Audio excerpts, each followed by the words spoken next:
Effects of Parental Academic Pressures on Teenagers by Aidan V IMP'24. Now, in this presentation, we'll be talking about my research question and the arguments that follow it, some stimulus materials I used to support my claim, some solutions and limitations I found, and why this is a prevalent problem in the 21st century.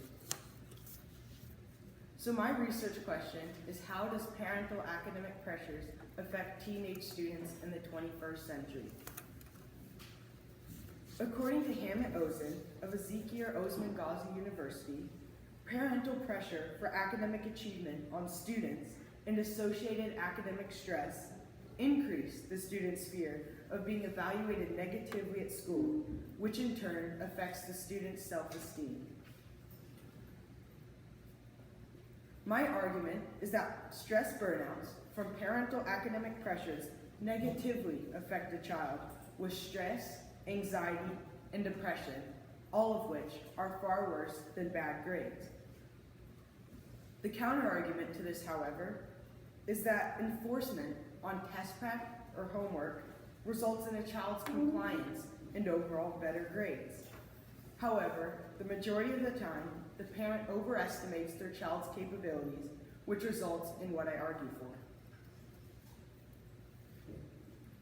According to Simone Biles, my perspectives aren't governed by culture, nor are my definitions crafted by unwritten rules. Simone's message can be seen through an academic standpoint by showing how, well, it's common for a parent to listen to what their parents tell them, but instead, they should point out that their parents are putting too much pressure on them and stand up for themselves. Also, President Franklin stated in his inaugural address, "Nor need we shrink from honestly facing conditions in our country day to day." President Franklin's address can also be seen through a student's eyes by showing them that they need to face the stresses that confront them and not just let them kill your mental health. Some solutions I found to this problem is a child dropping or transferring a class.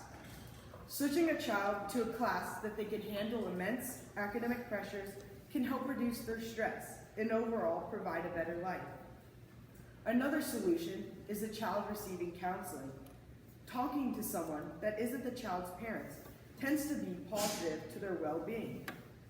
However, a limitation to dropping or transferring a class would be that an easier class would be unavailable. Also, the parental stress burnouts will still be in play, as it doesn't actually confront their parents' wrongdoings. A limitation to counseling would be the teen's refusal to receive counseling. Teens tend to be isolated within themselves and don't want to express how they are truly feeling. The better solution is enrolling the teen in counseling. This is because the teen is going to be able to express how they're truly feeling, as most teens refuse to confront their parent directly. Also, a teen is able to bring their parents into their counseling sessions, where they can learn what they're doing wrong from an adult that can relate to them, which causes their advice to be followed. According to Robert King of the University of Queensland, telephone counseling for teens shows significant decreases in suicide and improvements in mental state during sessions, showing positive, immediate impact. Robert shows how effective counseling is and how there can even be positive, immediate results. According to a study conducted by Kushendar of the University of Ma'arif, counseling is a good strategy to overcome academic stress and burnout in final year students at Metro City. Kushendar's study shows how effective counseling is and how it's overall a better solution. However, the main limitation is the teen's refusal to go to counseling. According to the National Alliance on Mental Illness, only 28% of teens receive therapy, and boys are more likely to refuse it. These numbers need to be reduced to make this solution truly work and begin living a better life for the teen. Also, this solution is still more effective than dropping a class because of the initial burnout still being in play. Also, counseling can help the teen in the long run and not just in school. Now, why is this a problem? According to Michael Pascoe of Victoria University, mental health problems like depression and anxiety come from academic-related stress.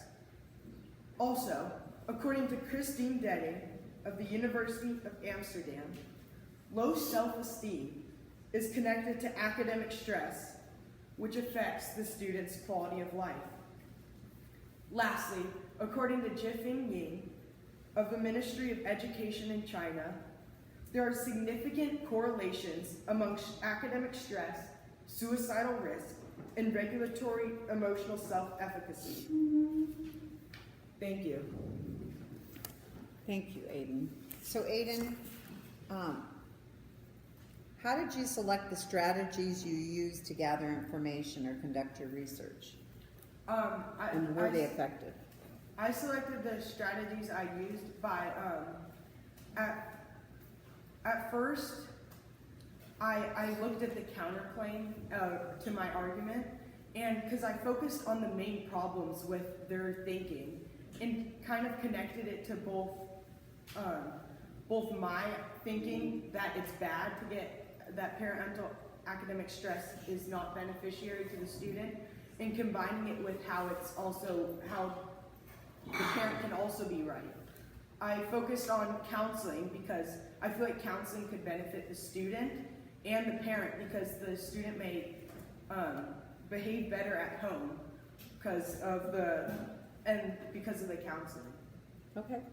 And then finally, if you had more time, what additional research would you conduct related to this issue? I would like to research more on how outside of school, because students also have peer pressures outside of school, and that has different coping methods, because the parents aren't directly, it's not the parents' fault most of the time from the student's peers, because the student chooses who they want to be around, and that academic stress could relate to that. So yeah. Okay, thank you.